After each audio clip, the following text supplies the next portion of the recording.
So, Barbarians. We're going to scroll down. We get Rage at level 1. This is a lot of the same. We have resistance to bludgeoning, piercing, and slashing. The damage you deal to targets using a strength weapon you get a bonus for. And that's the same. Advantage on strength checks and saves. That's the same. Still no spells. And it lasts for 10 minutes if you continue to attack an enemy or have them make a saving throw. Or you can take a bonus action to extend your rage, which is really nice. You get your unarmored defense as normal. You get your weapon mastery, which lot of great features in my opinion, and I will cover that all at once. I'll do one long weapon mastery segment. For danger sense, you have advantage on dexterity saving throws, which is cool. They removed some of the restrictions on that. Reckless attack is the same. You get advantage on your attacks, but people have advantage against you, and that's still strength only. Primal Knowledge is now official Barbarian content. It's baked into the class. It was an optional feature from Tasha's Cauldron of Everything. Extra attack, still cool. Fast movement, I believe that's also a Tasha's Cauldron of Everything bonus feature. Feral Instinct gives you advantage on initiative rolls. Instinctive Pounce, as part of the bonus action you take to enter your rage, you can move up to half your speed. Now, Brutal Strike is the new feature that I enjoy. I'm a little mixed on, I'll put it that way. When you do your reckless attack, you forego advantage, but you deal extra damage, 1d10, and then you get an extra effect. You either push the target or reduce their speed. I'm a big fan of pushing. Any sort of forced movement is really good. If you're fighting on the edge of a cliff or on a castle, it's really great to kind of just knock someone off, and they will take a lot of fall damage, and the encounter is over. The other thing, don't tell your DMs I told you this.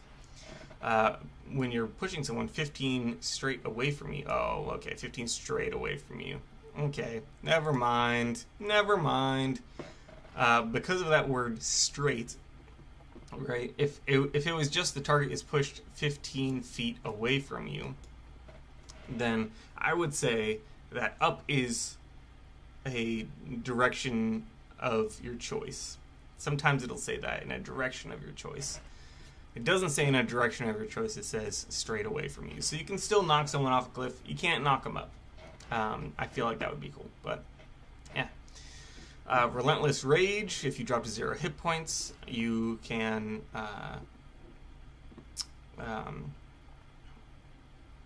instead of going to 1 hit point, now your hit points change to a number equal to twice your Barbarian level. So at this level, you would get 22 hit points. That's cool. And then, of course, every time you use this feature, the DC increases by 5 for you to go unconscious. Level 13, your Brutal Strike improves. You get 2 more options. Either the target has disadvantage on their next saving throw and it can't make opportunity attacks, or the next attack roll made by another creature against the target gets +5. So it's cool, it stacks with advantage. And so you can use another way for your friend to get advantage, and then they also get +5. So that is nice. So then Persistent Rage, when you roll initiative, you regain all expended uses of your rage, and you get that once per long rest. So you basically, if you have an extra combat that was unanticipated in your adventuring day, and you have no uses of rage left, you get them all back. That's nice. And your rage also lasts for 10 minutes without needing to extend it, unless you're unconscious, which, makes sense. Or still no heavy armor. At level 17, improved Brutal Strike, your damage becomes 2d10, and you can use 2 different Brutal Strike effects. whenever you use the feature, which I think is fantastic. I think that is an awesome buff to maybe get the Barbarian closer in power level to some of the casters, because you can do some pretty crazy stuff with those Brutal Strike effects. You can combo those in a lot of different ways. Maybe still not on the same power level, but I still think it helps. Indomitable Might. If your total for a strength check or strength save is less than your strength score, then you use your strength score instead. That's not new. And then you get an epic boon, which every class will get. And Primal Champion, your strength and con increase by 4 to a maximum of 25. That way, if you have an epic boon that increases your strength, then that point isn't wasted. Your score can go up by 1 and then go up by 4 for a maximum of 25, which works well with your Indomitable Might. Let's take a look at the subclasses.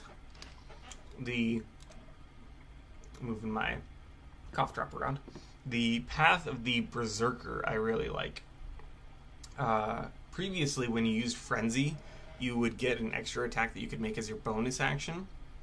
And then you would also suffer exhaustion. Both of those things are gone. Instead, you just get extra damage according to your... you get a number of d6s equal to your rage damage bonus. And that is against the first target that you hit on your turn. And that is a huge buff. Really like that. You are immune to Charm and Frightened while you are raging. When you take damage from a creature within 5 feet of you, you can make a melee attack against that creature, which used to be the higher level feature. Now those have swapped, and what used to be in this place, the Intimidating Presence, got a huge buff. If every creature within 30 feet of you used to just be one creature. So that is fantastic as well. On a failed save, they are frightened, and you can't use it again until you finish a long rest, or you can use it again if you expend a use of rage, which I don't have to tell you. It's awesome that you get to reuse your features.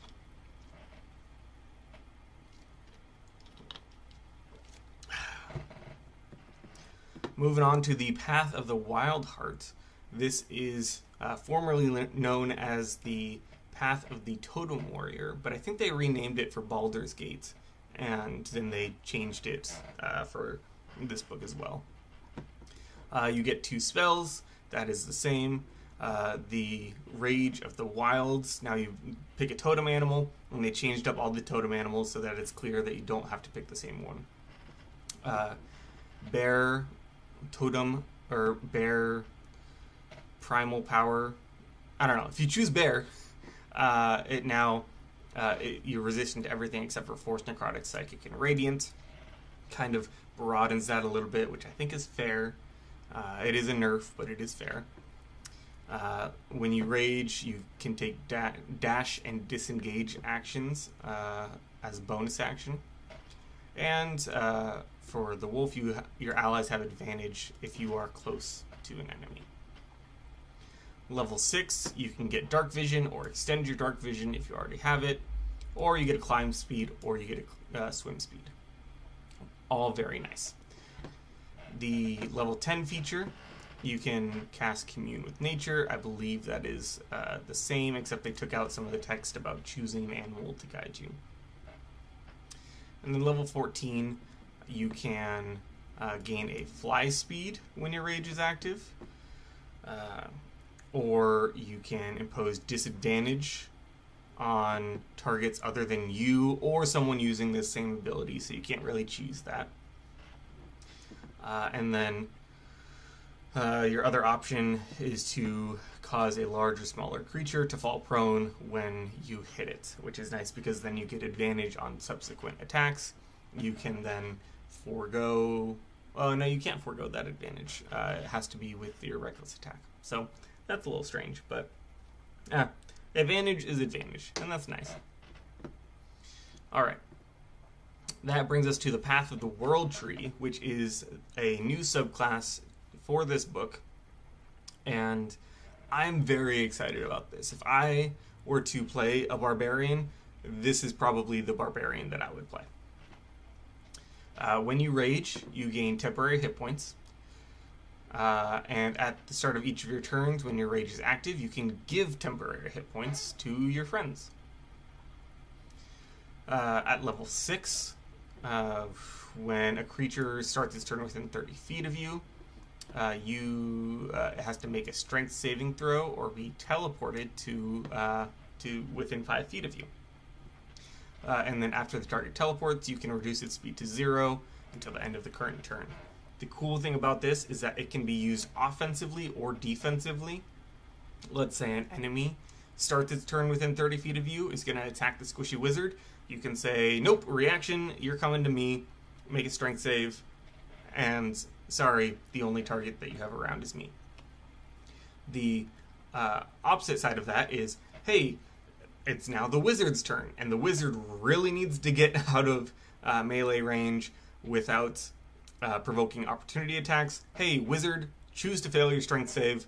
You're coming to me, and I'm going to choose not to reduce your speed because you can reduce its speed. I'm going to say no, and then you can feel free to take your turn and get out of here, get out of the way, cast Fireball. Great feature. I love it. All right, level 10 is Battering Roots. Your reach is 10 feet greater with any melee weapon that is heavy or versatile, and you can activate the Push or Topple Mastery property in addition to any other properties that that weapon has. And so, great use of the new Mastery properties. You can push them 10 feet, or they have to make a save or be knocked prone. Again, love both of those abilities. Plus, you get to stack it with other Mastery properties. So, you probably would not want Push or Topple, but you can choose something that has another Mastery property that you like, and you get to activate two at the same time, which is great. And then finally, level 14, you just get some crazy teleportation. As a bonus action, while your rage is active, you can teleport 60 feet to a place that you can see.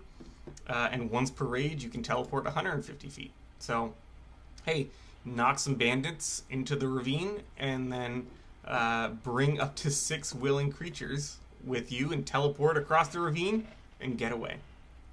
That is just so cool. It gives the Barbarian the versatility that I've craved from martial characters. And very few martial classes have actually fulfilled that for me. And so I think things like this and things like the Mastery properties, they really, really, really help. The last one that we're looking at for the Barbarian is the Path of the Zealot. And this one has changed a lot, but I miss some of the features that made it harder for you to die, but like I said, you come out with a lot more versatility with the Barbarian. So the Divine Fury, when you deal some extra damage when you hit with a weapon, not as much as the Frenzy of the Berserker Barbarian, but you do deal some solid damage. Also at level 3, you have 4 d12s to heal yourself, and that's it. The number of dice increases as you level up. It does increase your survivability. It's not the same as I believe it was Rage Beyond Death. When you're at 0, your rage doesn't end, I believe. And you can, even though you're making death saves, you just don't die. Instead, you get some healing. And then if you fail a saving throw, you can re-roll it with a bonus equal to your rage damage bonus. That's the same, minus the bonus. So, just a little bit of a buff there. As a bonus action, You can grant advantage to up to 10 other creatures on their attack rolls and saving throws. And unlike in 2014, you can expend a use of your rage in order to do it again. And then finally, level 14. This is pretty cool, I have to admit. For 1 minute, or until you drop to 0 hit points, you have a fly speed, and you can hover. You have resistance to necrotic, psychic, and radiant damage. And when a creature within 30 feet of you drops to 0 hit points, you can use your reaction to change the target's hit points to a number equal to your barbarian level. So at this point, it would be level 14. Overall, I like the changes to the barbarian. I think it makes it more fun for me to play. We did lose some stuff with the zealot barbarian, but overall, class as a whole, I'd say net positive. Next up is going to be the bard.